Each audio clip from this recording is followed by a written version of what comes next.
This is the Healthcare Education Transformation Podcast, a podcast brought to you by two physical therapists devoted to helping physical therapists and other healthcare providers become better educators to patients, students, the community, and each other by interviewing prominent and passionate people within the realms of healthcare and education. The Healthcare Education Transformation Podcast is intended literally for educational and entertainment purposes only. No clinical decision-making should be based on only one source, and therefore this podcast should not be used as personal medical advice.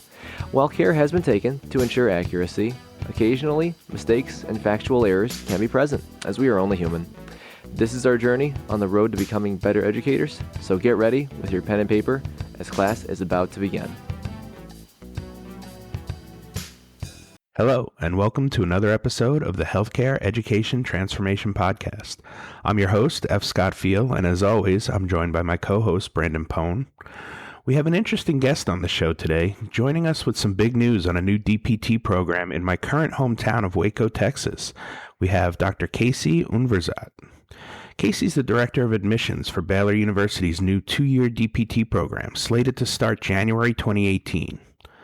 Dr. Unverzagt received his Bachelor's of Science from the University of Puget Sound, his DPT degree from Slippery Rock University of PA, and his Doctorate of Science in Orthopedic and Manual Therapy from Andrews University in Michigan. He completed a sports residency in the state of Washington and is an ABPTS board-certified orthopedic and sports clinical specialist. He teaches for Score Builders, Evidence in Motion, South College, and Slippery Rock University. Dr. Unverzagt is currently finishing his fellowship in orthopedic and manual therapy from the Evidence in Motion Institute for Health Professions. Now, Casey, thank you so much for coming on the show today. And I realize we kept your bio brief, but is there anything else that we left out of your bio or anything you'd like the audience to know about you? Sure. I guess first and foremost, thank you guys for having me on the show. I really do appreciate kind of what you're doing with your podcast. I think it fills a void that's probably existed for quite some time. You guys obviously saw the need and made it happen. So thank you. But yeah, that's my bio. But really, who am I at a foundational level? I'm a clinician. And so I'm still in the clinic 2 afternoons a week, and I never want to let go of that. So I think too often in academia, we tend to have this unfortunate history of forgetting our roots at times.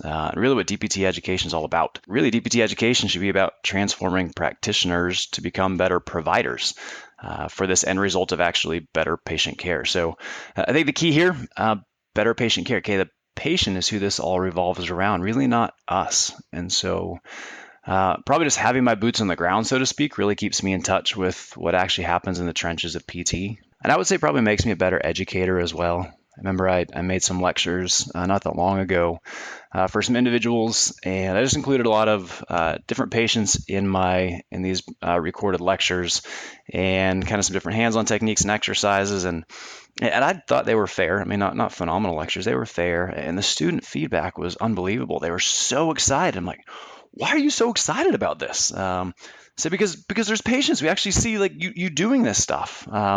Which was kind of, I don't know, a slap in the face of DPT education. I realized, whoa, we need to change this. And so I guess to answer your question, foundational level, yeah, I'm an educator, but I'm really a PT is what it comes down to it. Nice. And I think even so, I think that's pretty admirable, still maintaining that clinic experience, because, being able to know what it's like in the real world, you'll be able to translate that and teach your students a lot more. So I think that's a really good take on that one. Yeah, I definitely worry about that. That's probably my biggest fear in trying to jump into academia, is losing that clinical side, because like you said, I don't ever want to do that. I just love it too much.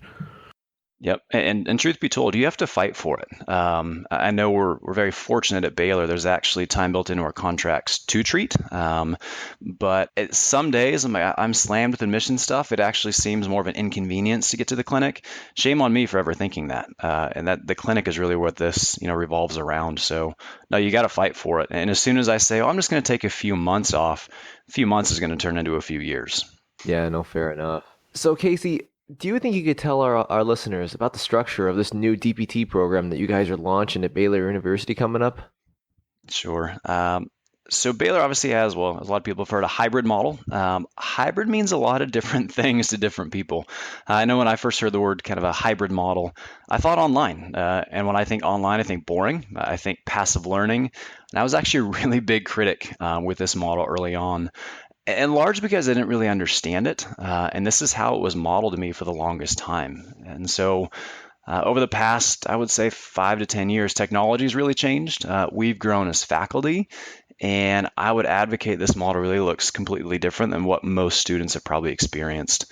I think most students will actually find the whole model very engaging, very interactive, and incredibly personal. So there's really kind of three main components of the program. One of them being an online virtual classroom. So 50% of the time is spent with this online virtual classroom. 20% of our time is spent with these lab immersions. We'll talk about that as well. Then 30% is more the clinical education side of things. So with 50% of the curriculum being an online virtual classroom, it's not self-paced, it's not passive. There's a very structured order to it, obviously. We really leverage both asynchronous and synchronous sessions, which might be more just academic terms, but think of asynchronous sessions like pre-recorded lectures. Again, when I hear pre-recorded lectures, I think boring, passive, because what I had often experienced was faculty reading off PowerPoints, and it's miserable. And so we're fortunate that it's not what we do. And so oftentimes we'll actually fly down to Chicago to a professional film studio where they film us actually delivering lectures. So you see our face, you see us, and you see our slides kind of in the background there. And they do all the post-production work for us. So it is very, very similar to an actual classroom setting there. Lectures are typically 15 to 20 minutes in duration because after that, you're not listening to anything anyways. And so it's really those asynchronous sessions, okay, you watch them at your convenience, that lead us into the synchronous sessions. So synchronous learning is when everybody logs in at the same time across different time zones across the country, and that's where you have the interactive discussions. And there's very little lecture presented in those because if you've already watched the asynchronous sessions, you should be coming with questions, and we're going to be coming as faculty with different lab examples and patient scenarios. So I'm always amazed how interactive as actual synchronous sessions are. But it's that virtual classroom that's made to prepare you for the lab immersions. And it's really the lab immersions that are the secret sauce. Again, people think hybrid, they think, okay, it's an online school.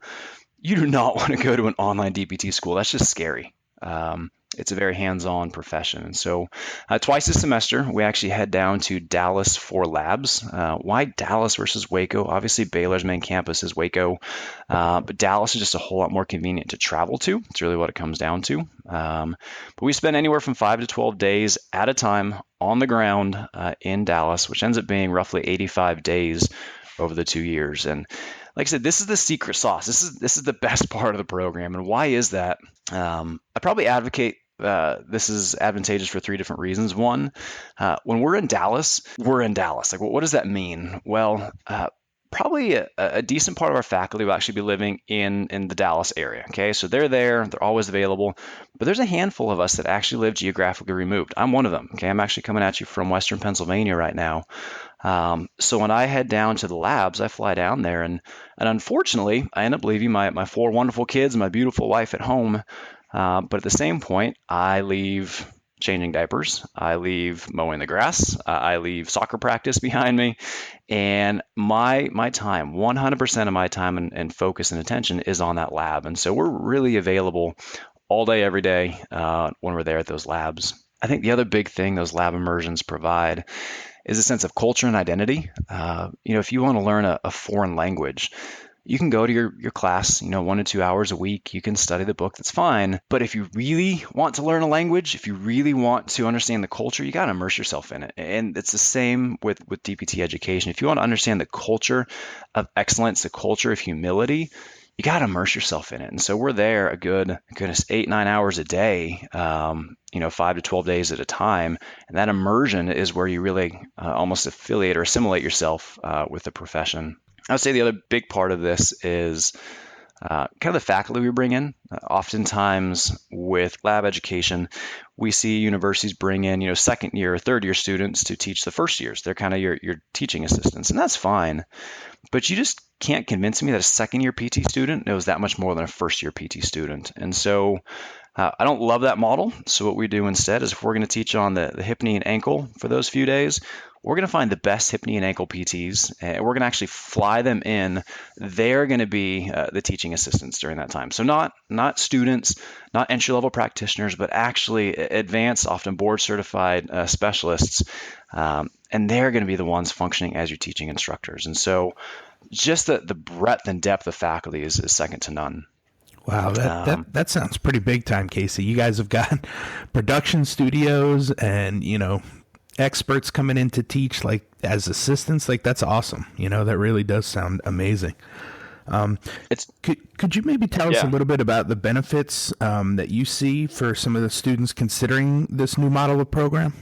Absolutely. I think one of the big benefits is that you can live anywhere. And this is a real advantage to kind of your non-traditional students. What do I mean by non-traditional? With a traditional student, you graduate from your undergraduate degree, you go on and move to that, to your graduate program. You live there for 3 years, and that's normal. Okay? That's what I did, and there's nothing wrong with that.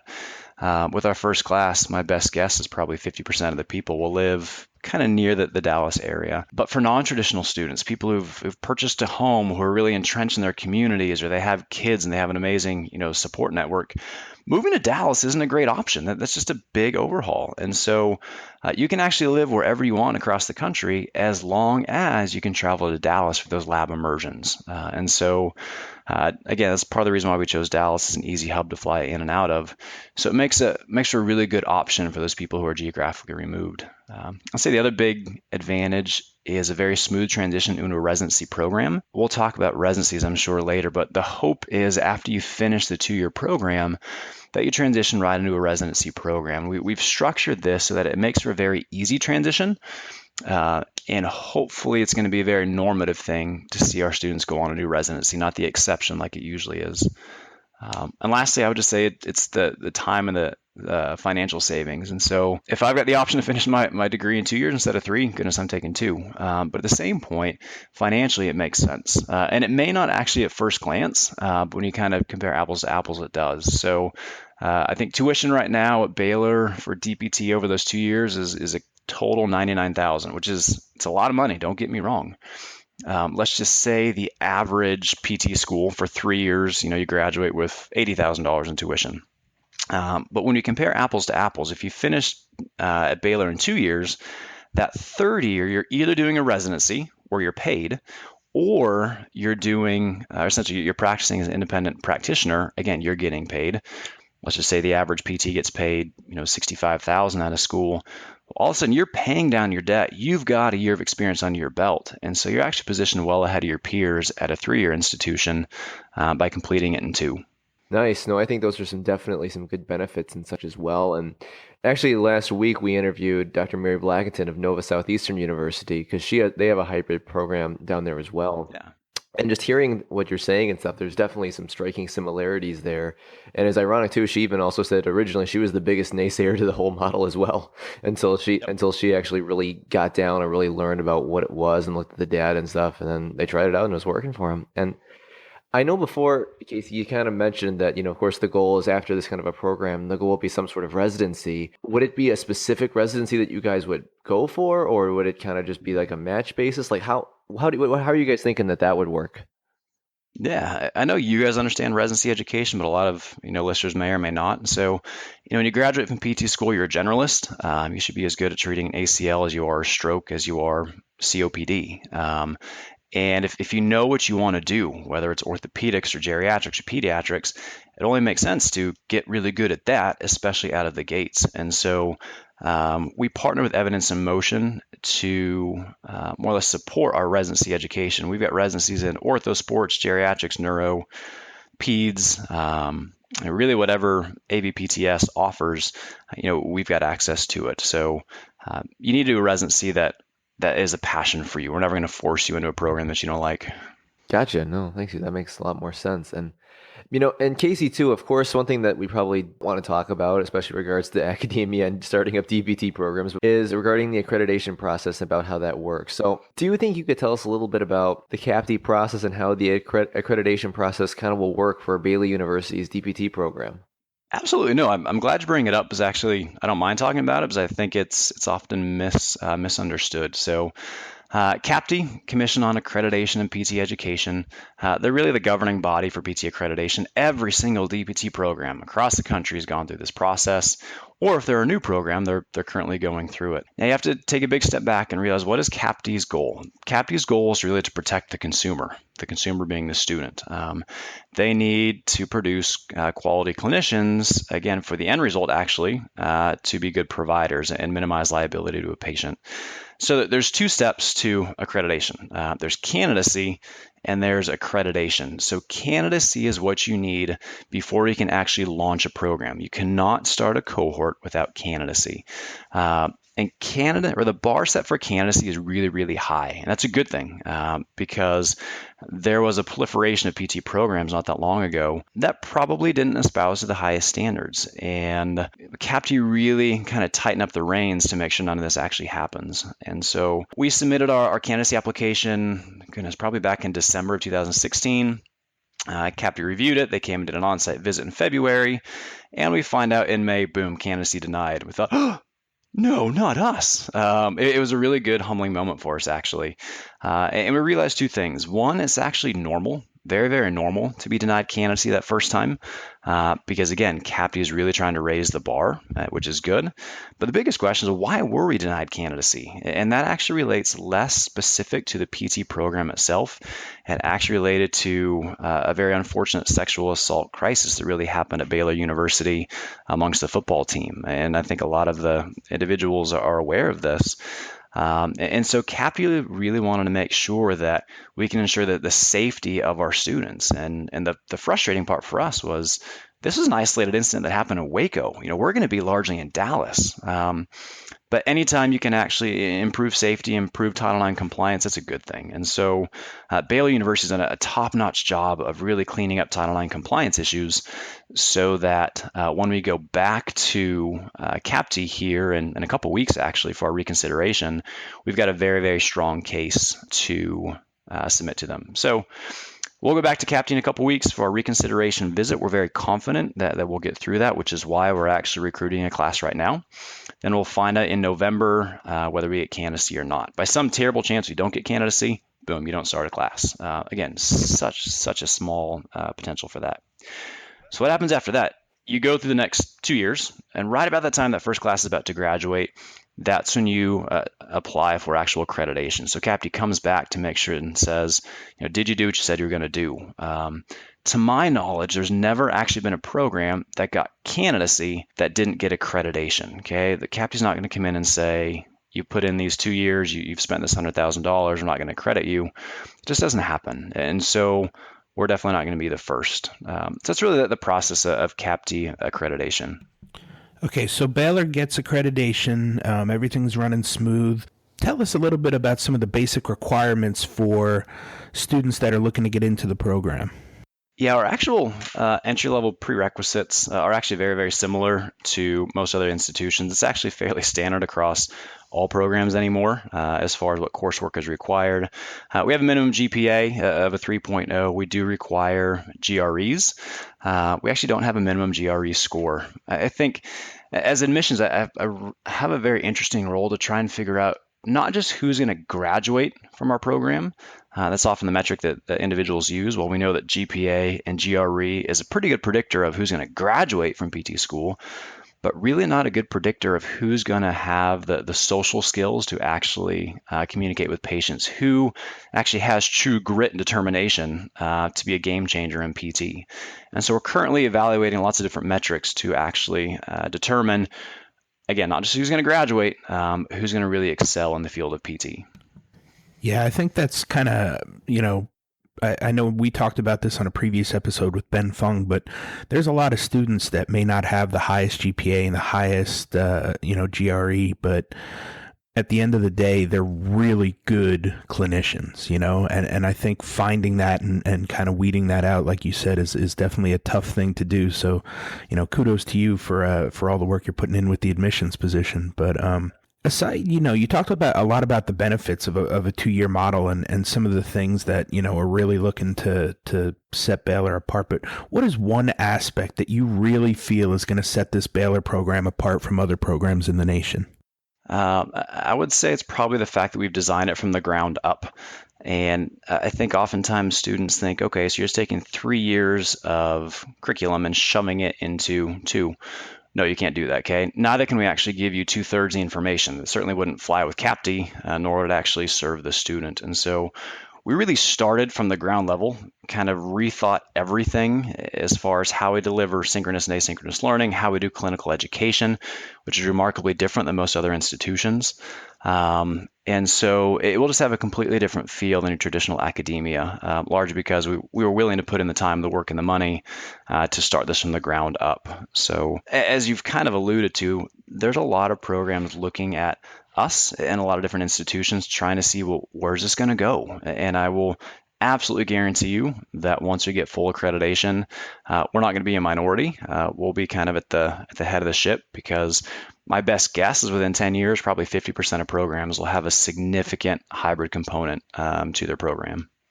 Yeah, no, that's interesting, and I could definitely see that happening as well. And Casey, I'm going to step back a little bit and kind of ask another question kind of regarding CAPTE. And you kind of mentioned before that, initially there's the application process, submitted it, usually candidacy gets granted, and then after some time accreditation if the standards are met. Do you think you could kind of tell us some of the basic big requirements that CAPTE is really looking for maybe a new professor or even a new group that's starting up a new program as such, just to give our audience some context? Sure.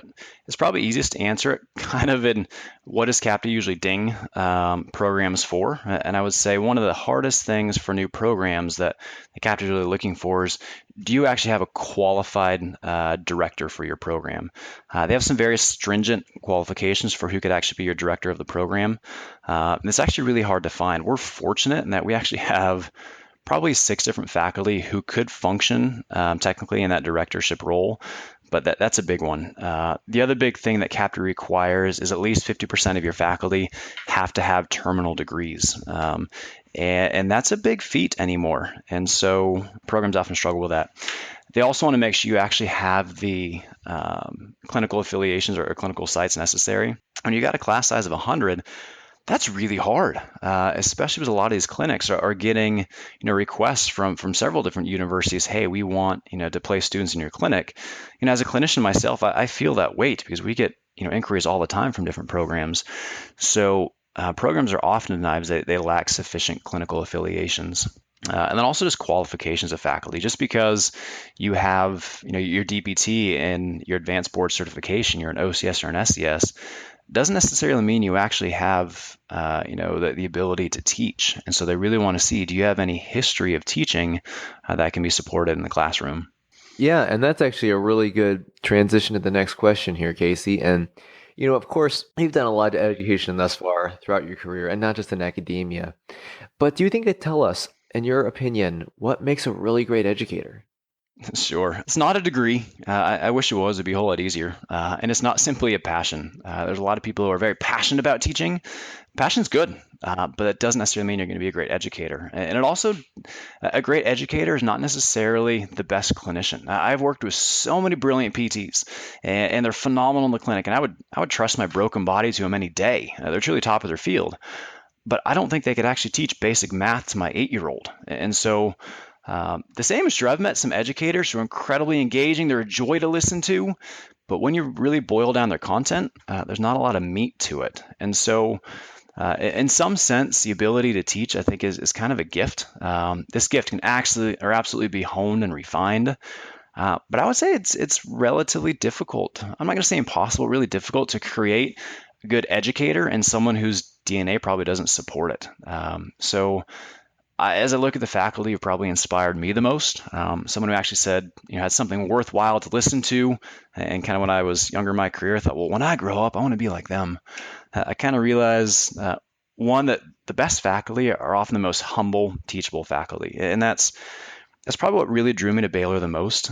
These are some of the biggest game changers in PT education that are on faculty. you wouldn't know when you sit there in a conference with them or in a meeting. They're the most humble people I've ever worked with. And that humility tends to make a great educator. I also realize, too, they tend to have a few years under their belt, but not ancient by any means. Okay, I'm not saying we need to be 80 years old to start teaching, but I see a lot of young PTs 1 or 2 years out of school saying, well, I want to go in and teach DPT education. That's great. But you got to get some clinical experience under your belt first, because again, that's what it's about, is actual patient care. And I would say probably the third one here is kind of this infectious intellectual curiosity. I had the joy of spending last week in Phoenix with a fellow named Tim Fioron. Tim is a brilliant fellow. He's a clinician. He's also an educator. His intellectual curiosity could not be squelched. We actually started patient care at 5:30 in the morning. We had patients at 5:30, 6, 6:30, 7, and I'm thinking, all right, we worked through lunch. Surely by 4 o'clock, he's going to be done for. This man never skipped a beat. He never blinked. He was just laser light focused on what he was doing because he was generally curious. But he was also honest. And I had watched a lot of kind of recorded exams by Tim, and each time he had done one, it was a slam dunk. He just, boom, he healed that patient. It was amazing. So I figured when I'm in the clinic with him, it's going to be the same. It was a really good moment for me to realize it wasn't. He had a lot of slam dunk cases, but there's a handful. He missed it, or the patient didn't get better. We made a couple people worse. That didn't faze him. He was honest enough to say, that didn't work.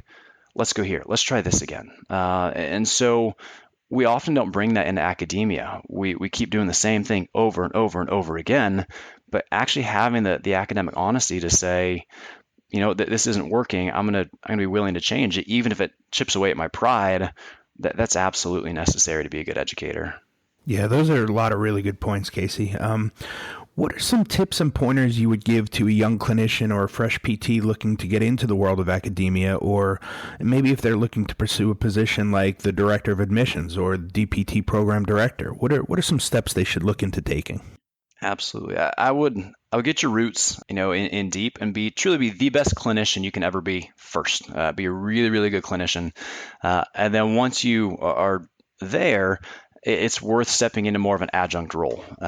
That might be a teaching assistant at your local university, might be participating in labs at Baylor, but step into that adjunct role to kind of see what it's like. And then maybe after that you start teaching con ed, so something that doesn't take a ton of commitment, that you actually kind of get your feet wet.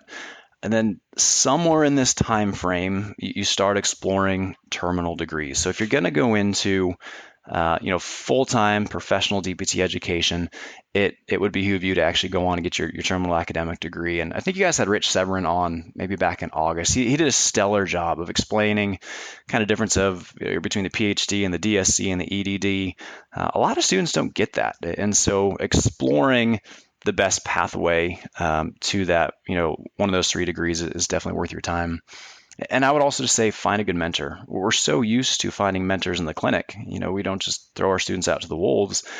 But as you step into academia, it's really no different. I'm one of the younger faculty on here at Baylor, and I really appreciate John Childs, our program chair, who's really kind of taking me under his wing to teach me the ropes, so to speak. And it's not always a pat on the back, okay? The mentorship is not, you're doing great, keep it up. There's been some really hard lessons to learn, but I'm going to be a much better educator and a team player because of that mentorship. So make sure you identify someone within academia who can mentor you along the way. Yeah, no, Casey, I think those are some good points, man. And especially for me too, because that last question kind of indirectly, I'm not too far off from that because I'm a 2-year therapist and I'm just looking to get into teaching at some degree. Whether I want to go into academia or not, that remains to be seen. But I definitely want to get involved with being a CI, maybe an adjunct or a TA at some part. But I agree. I think that I definitely got to get a little bit more experience and learn a little bit more first before I kind of jumped into that realm. So, Casey, first off, thanks so much for all that you've said today throughout the interview. I mean, I definitely learned a couple key concepts, especially with Baylor, with CAPT, and a couple new takeaways about what makes a really good educator. And I thank you for that. I think that was quite valuable and hopefully valuable to our listeners as well. We'd like to ask this question at the end of each episode, kind of as our wrap up. And I'm sure if you listen to the show, you probably know where I'm going with this one. But the question is, if you could change one aspect of education, DPT or other healthcare provider related, what aspect would you change and how would you change it? Yeah, way to give me the easy question. Appreciate that. No worries. Yeah, I think that the biggest thing I would love to see change specific to PT education is really just a reduction in cost. Because right now, we're creating, in a lot of programs, we're creating some excellent PTs who are never going to be able to buy a house or raise a family because they can't pay off their student loans. And so yes, I'm a huge advocate for a 2-year program, whether it's via hybrid or brick and mortar. We're never going to get rid of brick and mortar institutions, and I don't think we should. Okay, there's nothing wrong with that. But we have to figure out how we can streamline education in order to reduce the costs for that education, or else we're more or less going to work ourselves out of a job. We're not going to have incoming PTs. And I would say part of the solution to that is creating the 2-year DPT program, and then having a very streamlined approach to an integrated residency. And this is really no different than the medical model. I'm not saying everybody needs to move into a residency after graduation, but it really should be normative and really not the exception. And so how do we do that? We have to create more residency sites and options, not just institutions that just take one student at a time. And fortunately, I think residencies were dominated by ortho for so long, and that makes sense because the majority of PTs will go into outpatient orthopedics. But finally, we're starting to catch up a bit with some of these other specialties like geriatrics or neuro or peds. And so, like I said, I would love to see reduction in cost, likely via 2-year education.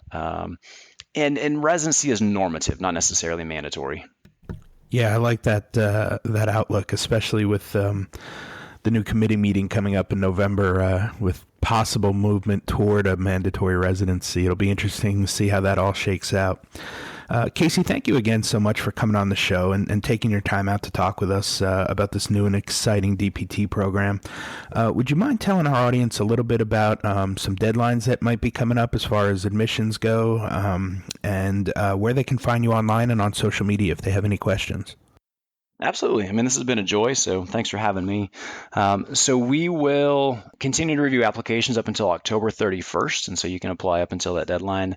I would encourage you to apply sooner rather than later if this interests you, and I really mean if. Okay, it takes a unique student to excel in our program, and our program is not for everyone. And so if this excites you, go to our website, baylor.edu/DPT and apply by October 31st. It is a rolling admissions though, and so we're currently reviewing applications now and sending out admit letters. So I would encourage you not to wait until Halloween there to actually submit it, but you technically could. As far as social media, do check us out on Facebook. It's just Baylor University DPT, or our Twitter feed is just Baylor DPT as well. Awesome. Thank you so much for all that. Thank you, gents. This has been great. Thank you for attending class today, and we hope that you learned something and gained value from the content.